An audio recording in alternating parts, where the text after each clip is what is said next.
Ayo, it's time for the Slam Jam, as today, ladies and gentlemen, we're going to review Space Jam, released in 1996. After the success of Who Framed Roger Rabbit 8 years earlier, Warner Bros. Decided to get involved in another live-action animation crossover, as they enlisted Michael Jordan, arguably the greatest basketball player of all time, to team up with the Looney Tunes. The movie revolves around, of course, the Looney Tunes, who need to win a basketball game to avoid being captured by aliens and made to be attractions at an amusement park. The aliens have stolen the talent of some big NBA stars though, so they need a big NBA star themselves. The biggest one, Michael Jordan. But of course, Mike is retired from basketball at this point, so it'll be interesting to see if he can really help them. The film received mixed reviews from critics and earned $250 million at the box office on an $80 million budget, making it the highest grossing basketball film of all time. And just a couple months ago, the film received a sequel, Space Jam: A New Legacy, starring LeBron James, which apparently was terrible. But we're not here to talk about that. We're here to talk about the original.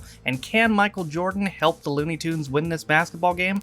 Well, we're going to find out right now when we review Space Jam, released in 1996. So our film begins with the song I Believe I Can Fly by R. Kelly, which is fucking unfortunate. We're in 1973 and it's around midnight and young Michael Jordan is practicing his basketball skills. He tells his dad, James, that he plans to go to North Carolina for college and then make it to the NBA and win championships, and then we get a very long montage of him doing exactly that. However, in 1993, his dad passes away and Jordan decides to retire and go play baseball instead. We now take a trip to space on some sort of asteroid amusement park called Moron Mountain. The amusement park is ran by the evil alien Mr. Swackhammer, who, fun fact, is voiced by Danny DeVito. Mr. Swackhammer needs new attractions to spruce up his amusement park, and after learning of the Looney Tunes, he instructs his minions called the Nerdlucks to go and collect them. Meanwhile, back on Earth, Michael Jordan's baseball career is now in full swing, and he's terrible, but everybody kisses his ass anyway because, come on man, it's Michael Jordan. He then meets his new assistant Stan, who's played by Wayne Knight, who you may recognize from things such as Seinfeld, Jurassic Park, Toy Story 2, and Disney's Tarzan.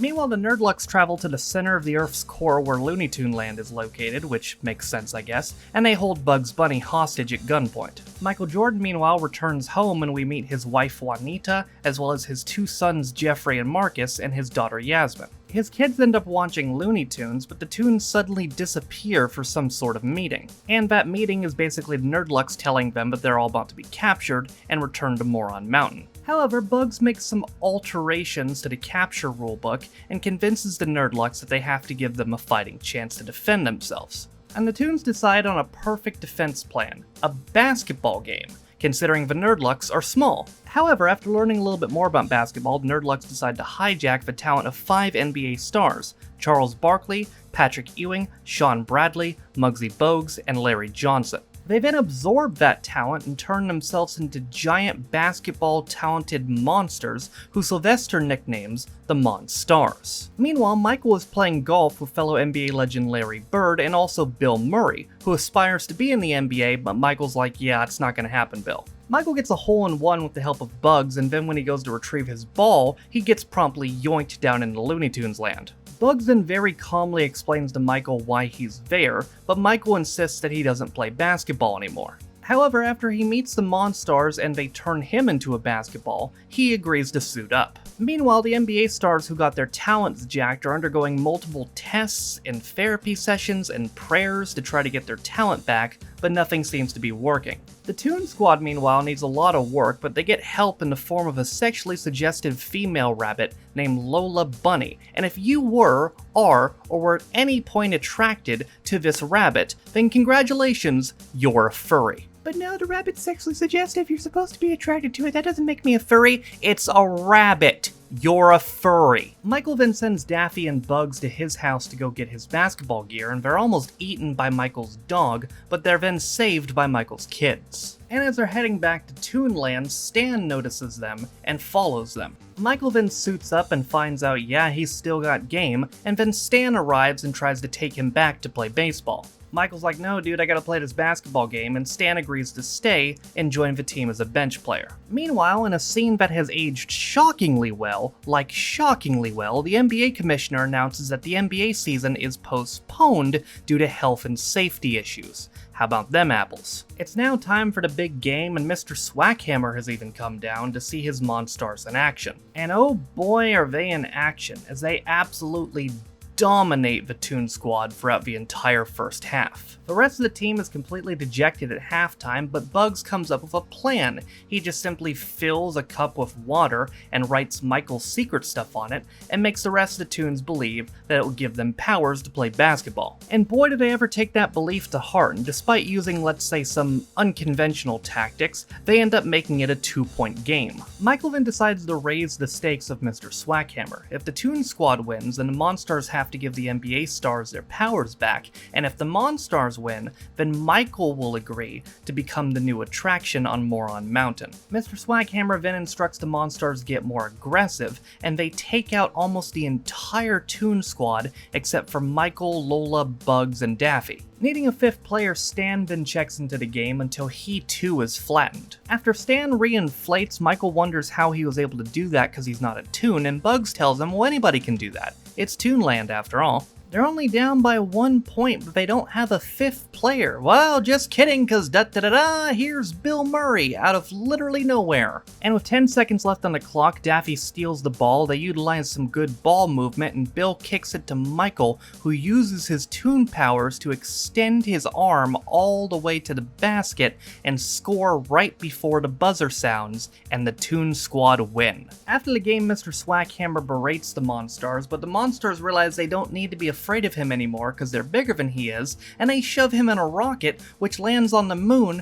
which I imagine kills him. The Monstars then give the powers back into a magical basketball and turn back into Nerdlucks, and with Bugs' permission, they decide to stay in Toonland. The Nerdlucks also use their spaceship to give Michael a ride to his baseball game, as that R. Kelly song plays again, which again is just so fucking unfortunate. Michael then meets up with the NBA stars and gives them their powers back, and after some goading about how he can't play anymore, he decides to resume his true career as master of the Slam Jam. So we'll get into it more when we review it on the channel, but from what I've heard, I haven't seen it yet, the big complaints about the new Space Jam movie is that it, well, first off wasn't very funny, and also was just a lot too commercialized. And there wasn't really much of that at all in this movie. There wasn't any commercialization. It was just a fun movie. It was a fun movie that turned a lot of people into furries. A lot of the animation, granted, hasn't aged well, but Jordan's acting was fine, Wayne Knight was great in it, and the Looney Tunes are, well, the Looney Tunes. What's not to love? It didn't overstay its welcome either. The movie in itself is only about 80 minutes,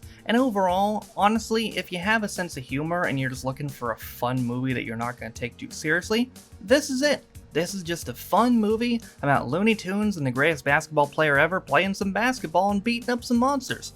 Or sorry, Monstars. And honestly, I think this is another example of a movie that they should have just left alone, because, I mean, you can't replicate this. It was a product of its time. This is a movie that, in my opinion, you should only ever make once. A basketball star crossed over with the Looney Tunes. Like, that's great. That was a new concept. I mean, it was not a new concept. You know, again, Who Framed Roger Rabbit, we had seen live action and animation crossover, but we never seen anything like this. There had never been a basketball movie like this, and I just don't think making a sequel to this was a good idea, because it was just, you know, it's just some magic. It was just magic that you couldn't replicate at the time, and they tried to do it, and apparently it didn't work out too well for them. So, sorry LeBron James, but maybe you should have just left it alone. It's also worth noting to this point this movie has made $100 million more than the sequel, but I'm sure they'll just blame that on HBO Max. But in conclusion, ladies and gentlemen, you like basketball, you like the Looney Tunes, you like the Slam Jam? Well then go watch the Slam Jam movie. This one. Don't watch the new one, just watch this one. It's a lot of fun.